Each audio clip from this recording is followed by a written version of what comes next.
देवियों सज्जनों, आपको अभिनंदन करते हुए आप सबको प्रणाम करता हूं।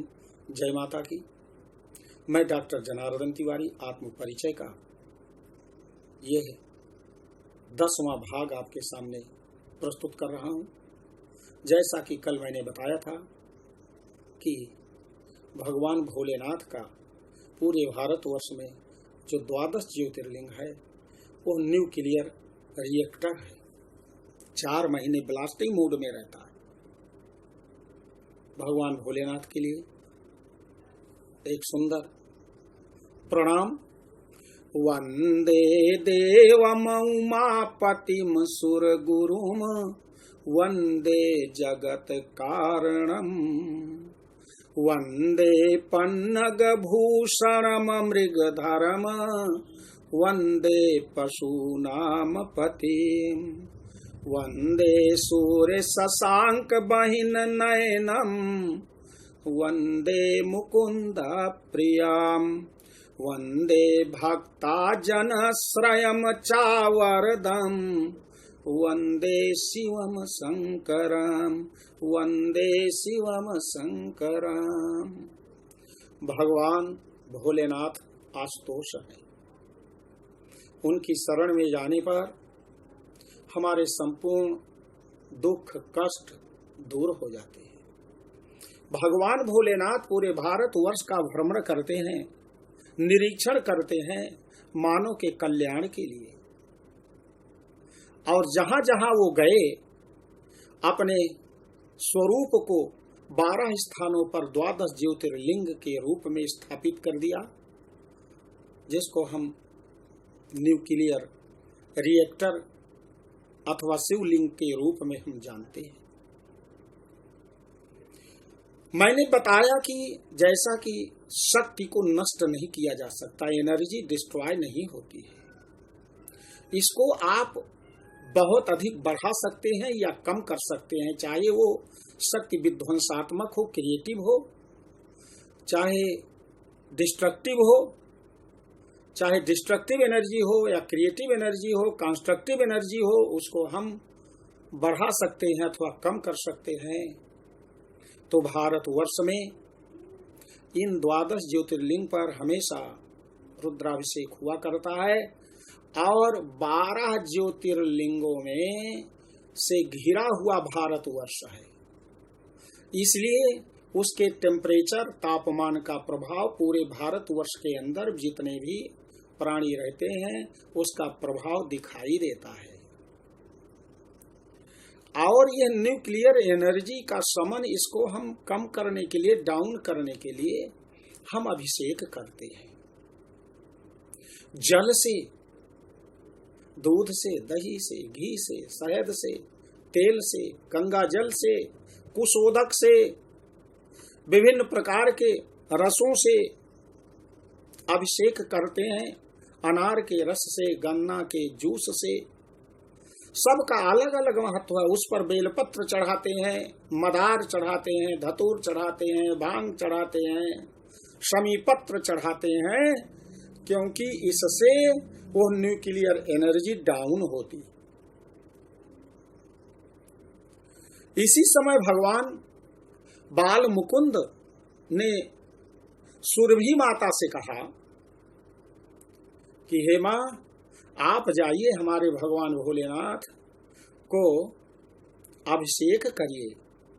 तो माता सुरभि ने दूध से अभिषेक किया। कहा, दूध से अभिषेक करने से मैं नारायण और मेरे साथ लक्ष्मी उस घर में सदा निवास करेंगे। उसके घर में सुख शांति होगी, उसके घर में विघ्न व्यवधान नहीं होगा, दूध पूत हर प्रकार से वहां पर भरा हुआ होगा। इसलिए दूध से स्नान कराते हैं। जैसे मैं उदाहरण दे रहा हूं कि मान लीजिए आपके घर में आग लग गई है और दूध बहुत अधिक मात्रा में है, तो आप पानी ढूंढेंगे या बचने के लिए दूध से आप अपने घर की अग्नि को बुझाएंगे। तो अपने घर में रुद्राभिषेक करने से हमारे घर की अंतःकरण में जो निगेटिव एनर्जी होती है वो ट्रांसफर हो जाती, हमारे घर से बाहर निकल जाती है और हमारे घर में शांति और सुख मिलता है। अच्छा, एक प्रश्न और उठता है कि किसी को स्नान कराया जाए तो व्यक्ति क्या खुश होगा? रुद्राभिषेक से रुद्र खुश होते हैं, कुछ लोगों ने प्रश्न किया। मैं ये बताना चाहता हूं, जैसा कि गुरु महाराज का आदेश है कि भगवान भोलेनाथ ने उस न्यूक्लियर एनर्जी को, जिसमें भयंकर टेम्परेचर अपने अंदर समाहित कर लिया, हर प्रकार से उसका शमन किया, लेकिन फिर भी बहुत भयंकर तापमान उनके अंदर है। इसलिए कोई किसी का शरीर जल रहा है, भयंकर टेम्परेचर होता है, फीवर होता है, तो डॉक्टर कहते हैं कि उसके सिर पर भिगो करके पट्टी रखिए, उससे उसका टेम्परेचर कम होगा, उसे स्नान कराइए। तो भगवान भोलेनाथ को जितना स्नान कराते हैं उतना खुश होते हैं। बड़े बड़े राजा महाराजा का अभिषेक दूध से होता है। हमारे यहाँ तक कि संत मुनियों को भी उनके भक्त लोग दूध से स्नान कराते हैं, तो बहुत खुश होते हैं। इसलिए भगवान शिव जी को अभिषेक करने से बहुत ही लाभ मिलता है। माता गौरी ने कहा, प्रभु फिर भी हमारे प्राणनाथ का टेम्परेचर बहुत अधिक है, उनको कुछ ऐसी व्यवस्था करो कि ऐसे स्थान पर वो रहें जिससे उनका टेम्परेचर सामान्य हो। कहा, बहन गौरी, आप अपने पति के साथ कैलाश पर चले जाइए, जहां पर माइनस से भी नीचे टेम्परेचर रहता है। कहा, प्रभु मैं कैसे रह पाऊंगी? कहा, बहन तुम्हारे पति का अंग प्रत्यंग टेम्परेचर से भरपूर है, तुम उनके चरणों में बैठी रहोगी तो आपको कभी भी अत्यधिक सर्दी का एहसास नहीं होगा। इसलिए भगवान भोलेनाथ का निवास कैलाश पर हो गया और माता गौरी उन्हीं के चरणों में रहती हैं, तो उनको सर्दी नहीं लगती है। जैसे सर्दी के महीने में आग जला करके हम उसके सामने बैठते हैं तो हमारी सर्दी दूर भाग जाती है और हमें बड़ा सुकून मिलता है। तो माता गौरी कैलाश पर भगवान भोलेनाथ के साथ वहां पर विराजमान रहती है। भगवान भोलेनाथ को ये जितनी नशे वाली चीजें हैं बहुत प्रिय हैं। भगवान भोलेनाथ बेचैन उठते हैं, बेचैन हो जाते हैं, क्योंकि न्यूक्लियर एनर्जी ऐसा जहर वो भगवान ने अपने अंदर धारण किया कि तब से उन्हें जहर की आदत पड़ गई खाने की। तो माता गौरी उनको धतूर है, भांग है, अफीम है, मदार है, समी पत्र है, जो कुछ जड़ी बूटियां हैं, भांग का गोला है, सब कुछ उनको देती हैं कि जिससे वे उसे ग्रहण करके वो चेतन अवस्था में रहें और मनुष्य का कल्याण करें। इसीलिए भगवान भोलेनाथ को हम दूर से ऐसे जल चढ़ाते हैं कि प्रभु आप जल को ग्रहण करिए, आपका आशीर्वाद मुझे मिले, लेकिन आपका एडिक्शन हमारे परिवार में हमारे अंदर ना आए। जैसे कोई शराबी है, ड्रिंकर्स है और बहुत ही अपने शरीर को गंदा किए हुए है और वो प्यासा है, कहता है माता जी, बहन जी, भाई साहब पानी पिलाइए, तो लोग लोटा से दूर से उसको पिला देते हैं। इसलिए भगवान को हम दूर से ऐसे स्नान कराते हैं। सूर्य भगवान को हम दूर से इसी तरह से जल अर्पित करते हैं, क्योंकि आपन तेज संहारो आपन सूर्य देव में भी बहुत भयानक टेम्परेचर है और उनका टेम्परेचर, वो शक्ति के दाता देवता है, उनका टेम्परेचर उन्हीं के पास रहे, जितनी जरूरत हो हमारे परिवार में हमारे पास आए। इसलिए अपना तेज, अपना तापमान प्रभु आप अपने पास रखिए और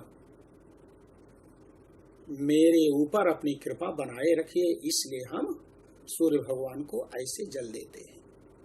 अपने पितरों को अंजलि में इस तरह से जल देते हैं, अथवा चंद्रदेव को और गणेश भगवान को देते हैं, क्योंकि गणेश जी विघ्न व्यवधान दूर करने वाले देवता हैं, और हमारे शरीर के अंदर, हमारे घर में, हमारे हृदय के अंदर जो विघ्न व्यवधान हो दूर करें, मंगल भावना ले आए।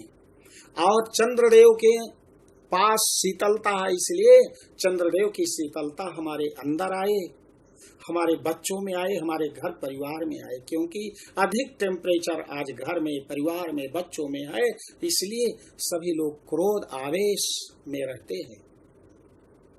इसलिए चंद्रमा को, गणेश जी को हम अपनी तरफ इस तरह से जल देते हैं, और सूर्य भगवान और शिव जी को ऐसे जल देते हैं कि आपन तेज संहारो हुआ पही।